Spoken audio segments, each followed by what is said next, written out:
So I got some pushback after my last blog, and I had a couple of people ask me, well, I want to be involved in the process, but how do I protect myself?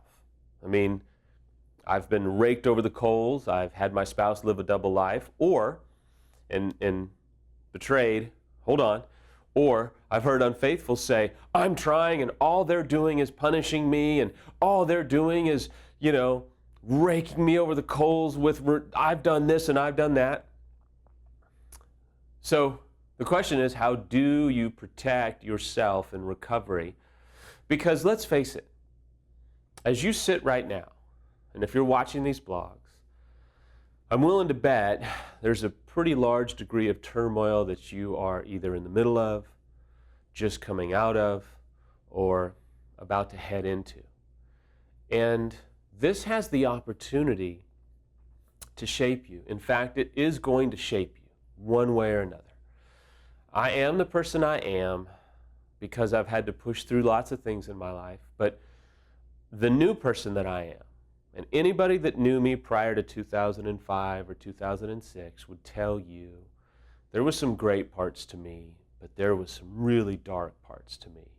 Nobody more than Samantha will echo that statement. And the new person that I am, even though the new person that I am is a train wreck on any given day, I have not arrived.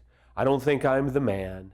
I don't think I am so awesome. I mean, I love myself, but I understand myself, and I am far more present and far more aware than I've ever been.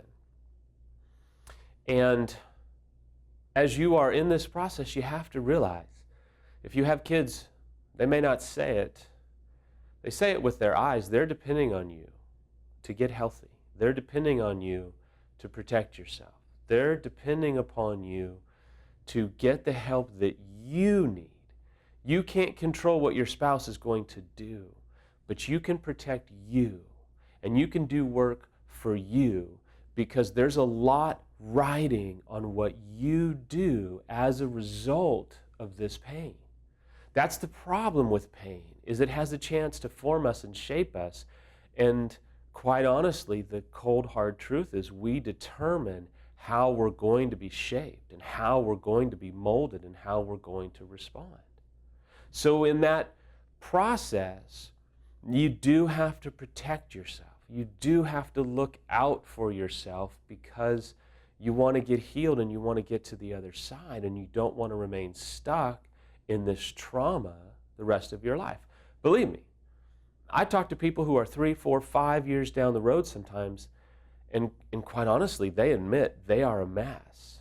They didn't do what they needed to do. They didn't protect themselves, and they're still stuck 8 years later. In fact, I talked to a pretty good amount of people that their first marriage ended because of infidelity, and their second marriage is now still in turmoil because they never got healed from the trauma of the first marriage. So I appeal to you to get the help that you need and to protect yourself right now. So let me give you some ways that you can protect yourself. We'll start with the betrayed. If you're a betrayed spouse, don't wing it. Don't let your spouse who is unfaithful think that they can wing it in recovery. You cannot protect yourself relying upon the strength and the willpower of the unfaithful. That's not going to work. That's what got you both in this mess in the first place, is their inability to control themselves. And so you've got to be able to protect yourself by saying, we're going to get a plan, we're going to get expert help, we're not just going to do anything, we're not just going to go to any seminar, we're not just going to read any book, we're going to get specific strategic help. We are not going to just wing it and hope that this level of trauma is going to be healed by a do whatever we kind of feel approach. You're also going to need a plan. And at A Fair Recovery, we really believe in a process-oriented approach. There is a process to recovery. There's different stages to recovery. There's different ways to survive each stage, and you're going to need a plan. If you're a little bit timid or unsure about the website, one of the best things that you can do is the boot camp. I helped contribute to the boot camp. I know what's in it. I believe in it. Rick is a genius. He has put some things in there that are incredibly thorough, and it's a great way to say, okay, let's take the next 7 to 10 days and really do some heavy lifting and recovery. And at the end of 7 days, we'll kind of reevaluate, do we want to get help through these people, or do we want to get help through some of the other things? And there's great other things out there, but you're going to need a plan that is strategic and infidelity specific if you really want to forge ahead in your healing process. Another way to protect yourself, and I probably should have started with this, is on the mindset of the unfaithful, there has to be a willingness to get help. If they are unwilling, then I would respond as a betrayed spouse that you are unwilling to re-engage with them, give it a shot, or do anything. If you have to begrudgingly get them to do anything, now there's a difference. If they're just, I'll do it, that's fine. Whatever you've got to do to get them to do the weekend or get them to do boot camp or an online course, so be it. After or in the middle of that process, if they're not willing to do it and if they're not doing any work, there is a problem. And you may have to pull back and reconsider your own investment because you've got to protect you because you are the only one that can protect you. Additionally, you need the right support. You don't need people that are going to tell you what you should be doing who have never gone through infidelity before, but you need people that will support you and say, look, I love you and I'll stand with you and I'm not going to try and tell you what to do, but I'll be here for you to vent, yell, scream, cry, or talk. Now some quick thoughts for the unfaithful. If you want to protect yourself, you're going to also need a plan. You're not going to be able to heal your spouse through your own power. You caused this mess. The most courageous thing that you can do is own it and decide to get help to own it and to own it better than you can see yourself owning it and to admit you don't have the answers and you don't have the power. Additionally, get some support. There's a lot of people on the site that are willing to help. If you take a course, there's a group leader that you can talk to. You can watch these blogs. You can watch the other blogs. You can read articles until your eyes pop out. There's a lot of support for you. Take ownership. Get some support. That's how you protect yourself.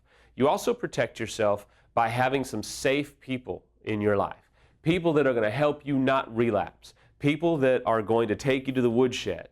People that are going to sit and talk with you and relate to you and say, man, wow, it sucks, but I'm not going anywhere. You need a few people, usually it's between 1 and 3 in my experience, that are going to just say, look, man, I'm here for you.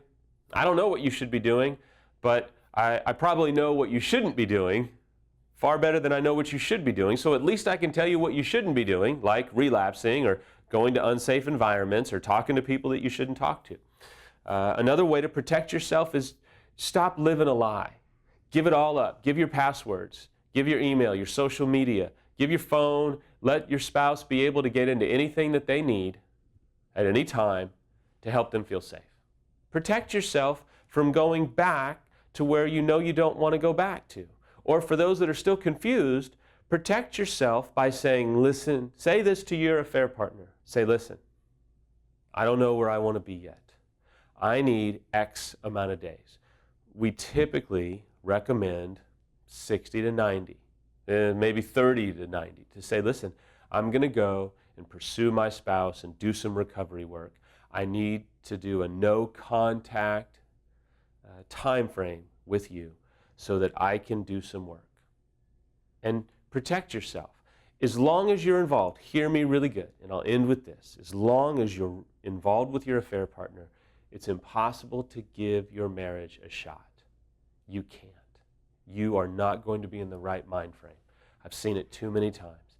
You're going to have to, if you can't cut it off, you're going to have to do a no contact rule for at least 30 days if you're going to give your marriage a shot.